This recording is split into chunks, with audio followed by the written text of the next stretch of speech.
अस्सलाम वालेकुम नाज़रीन, फैसल मकसूद जर्नलिस्ट साहब की खिदमत में हाजिर है। जैसा कि आपको पता है हमेशा की तरह आपके लिए कुछ ना कुछ ख़ास और अहम लेकर आते रहते हैं। जी नाज़रीन, आज की जो ब्रेकिंग न्यूज़ है वो ये है कि इस्लामिक यूनिवर्सिटी के जो 4500 तलबा है उनको विदाउट एक दिन के नोटिफिकेशन पे अलाटमेंट उनकी कैंसिल कर दी गई और उनको यूनिवर्सिटीज़ के अंदर भी नहीं जाने दिया जा रहा।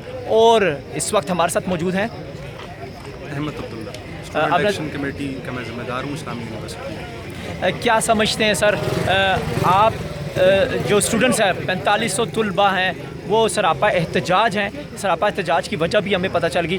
क्या समझते हैं कि ये इंतज़ामिया की तरफ से या कोई सियासी इंतकाम लेने के लिए 4500 जो इस्लामिक यूनिवर्सिटी के तलबा हैं उनको बर्खास्त कर दिया, उनकी अलाटमेंट को कैंसिल कर दिया गया विदाउट 1 डे की नोटिफिकेशन पे? क्या समझते हैं? देखिए, ऐसा है कि बुनियादी तौर पर ये प्रोपेगेंडा किया जा रहा है इस्लामाबाद इंतज़ामिया के सामने भी, हुकूमती इदारों के अंदर भी, दीगर भी जितने भी हमारे इस वक्त अरबाब इख्तियार हैं उनके सामने ये प्रोपेगेंडा किया जा रहा है कि शायद ये तहरीक जो है कुछ सियासी तहरीक है, शायद ये तहरीक जो है किसी के कोई और मज़मून मकासद हैं जिनकी बुनियाद पर ही बाहर हैं। लेकिन हम ये बिल्कुल वाज़े करना चाहते हैं, हम इस्लामिक यूनिवर्सिटी के तलबा हैं, हम यहाँ पर पढ़ने वाले स्टूडेंट्स हैं, हमारे शब रोज़ यहाँ गुजरते हैं और हम आज को यहाँ पर आज नहीं आए। हम लोग, हम में से कोई BS के स्टूडेंट्स हैं जिनका 7वां 8वां सेमेस्टर है, यहाँ पर कोई MS के स्टूडेंट्स भी मौजूद हैं, यहाँ पर PhD के स्टूडेंट भी मौजूद हैं। हम वो लोग हैं कि जो इस माशरे का इंटेलेक्चुअल एलीट है, और इंटेलेक्चुअल एलीट के साथ अगर इस तरह का मामला किया जाए कि एक दिन के नोटिस के ऊपर, पहला सवाल तो ये है कि जो साहब ये नोटिफिकेशन जारी कर रहे हैं वो खुद लीगल मौजूद, यहाँ पर लीगल तौर पर मौजूद ही नहीं है, वो तो गैर आइनी और गैर कानूनी तौर पर अपने नशिस्त पर बैठे हैं पराजमान। क्या is it part of faculty?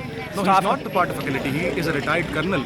वो एक रिटायर्ड कर्नल है, उनको चीफ सिक्योरिटी ऑफिसर, उनको चौकीदारी का चार्ज दिया गया और उसके बाद उनको एडिशनल प्रोवोस्ट का चार्ज देकर भी यहाँ पर बिठा दिया। His name? कर्नल रिटायर्ड अतर बाबर साहब, जो इस वक्त यहाँ पर इस्लामाबाद में रिहाइश पजीर हैं और वो इस वक्त अपनी मनमानियों के नतीजे में इस हद तक आगे अपनी अना और अपने गुरूर के अंदर बढ़ चुके हैं कि उन्होंने तलबा के ऊपर लाठी चार्ज से भी गुरेज नहीं करना, उन्होंने तलबा के ऊपर उनके खिलाफ। अच्छा, कुछ ऐसी रूमर्स भी जो हैं वो इर्द गिर्द घूम रही हैं कि आपका किसी सियासी जमात की तरफ से भी कुछ पनाही की जा रही है। क्या आपका कोई सियासी पार्टी के साथ भी कोई ताल्लुक है? मेरा ताल्लुक इस्लामी जमीयत तलबा के साथ है। मेरे साथ इंसाफ स्टूडेंट फेडरेशन के ज़िम्मेदार मौजूद हैं, मुस्लिम स्टूडेंट फेडरेशन के ज़िम्मेदार मौजूद हैं, मेरे साथ पख्तून स्टूडेंट फेडरेशन के ज़िम्मेदार मौजूद हैं, अंजुमन तलबा इस्लाम के ज़िम्मेदार, जितनी तलबा तंजीमें हैं, पख्तून स्टूडेंट ऑर्गेनाइजेशन, तमाम तलबा तंजीमें इस वक्त एक एजेंडे के ऊपर, यकनुकाती एजेंडा, हमारा सिर्फ एक एजेंडा है कि हॉस्टल के अंदर इस नोटिफिकेशन को वापस लिया जाए और प्रोवोस्ट को उसकी कुर्सी से हटाकर कोई लीगल प्रोवोस्ट लगाया जाए। हमारा एक नुकाती एजेंडा और इस पर हम खड़े हैं। हमारी कोई सियासी पुष्पनाई नहीं है, हम हर सियासी जमात से मिले हैं और मिलेंगे। हमने हर लीगल फॉरम को इस्तेमाल किया है और करेंगे और पुरअमन और आइनी अपने हुदूद और इख्तियारात को इस्तेमाल करते हुए अपने एहतजाज के जो भी दायरा कार है उसको इंशाल्लाह वसी से वसी तर करेंगे। Would you like to say something to people who are watching you from all over the world, especially people who are living in America, Canada, France and other countries? Like mostly people from the universities and students are watching you. As a student, I would like to say that Islamic University is under an administrative chaos. There is misuse of power. There are people sitting on different chairs are illegal. They are illegitimate, and they are not supposed to sit where they are sitting right now.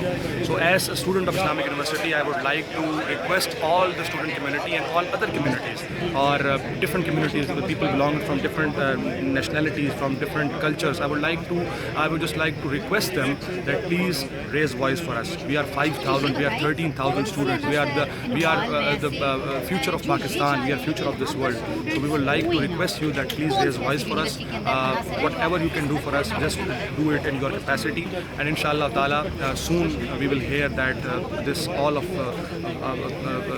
हमारी। अच्छा, अगर आपके मुतालबात मंजूर नहीं किए जाते तो आप इस एहतजाज को एक्सटेंड करेंगे, इसको बढ़ाएंगे या क्या हिकमत अमली की जाएगी? हमारा बुनियादी काम एहतजाज करना नहीं है, हम तलबा हैं, हमारा काम पढ़ना है। लेकिन अगर हमें मजबूर किया जाएगा, हमें प्रोवोक किया जाएगा, हमें दीवार के साथ लगाया जाएगा, हमारे कंधे और हमारे गले के ऊपर पाँव रखा जाएगा, तो फिर इंशाअल्लाह ताला आप देखेंगे कि हम आपके साथ क्या करते हैं। और इंशाअल्लाह ताला हम फिर सड़कों पर भी आएंगे, शाहराहों पर भी आएंगे, पार्लियामेंट हाउस के अंदर भी आएंगे, सुप्रीम कोर्ट के सामने भी आएंगे और इंशाअल्लाह ताला फिर इस दायरा कार की कोई जो है वो हद नहीं होगी। फिर इंशाअल्लाह ये दायरा कार वसी से वसीतर होगा और पूरे मुल्क के अंदर इंशाअल्लाह फैलेगा। हाँ जी, बिल्कुल, ये इस्लामिक यूनिवर्सिटी के स्टूडेंट थे, तलबा हैं जो एहतजाज कर रहे थे और उनके मुतालबात भी आपने जाने हमारे साथ रहेगा, हम आपको मज़ीद आगाह करें।